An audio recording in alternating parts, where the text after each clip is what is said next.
Hi అండి, అందరూ బాగున్నారా? కుమారి ఆంధ్ర రుచులకి స్వాగతం. ఇప్పుడు మనం వడలు చేసుకుందాం.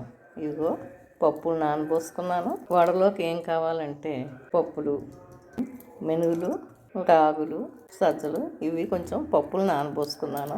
4 గంటల ముందు నానబోసుకుని కడుక్కుని బౌల్లోకి తీసేసుకున్నాను. కొంచెం పచ్చిమిర్చి వేసుకున్నాను, సాల్ట్ పెట్టుకున్నాను, కొత్తిమీర ఇవన్నీ మిక్సీలో ఆడేసుకుందాం. తర్వాత జీలకర్ర వేసుకుందాం.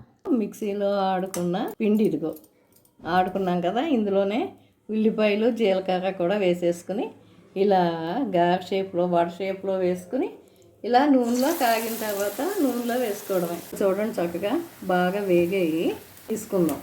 చూడండి, చక్కగా తీసేసుకున్నాం. ఇంకా ఎక్కడైనా నూనె ఏదన్నా ఉందనుకుంటే ఈ టిష్యూ పేపర్లో వేసేసుకుని ఉంచుకోవచ్చు.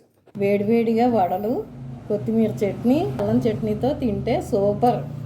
మీరు కూడా ట్రై చేయండి, చాలా బాగుంటాయి.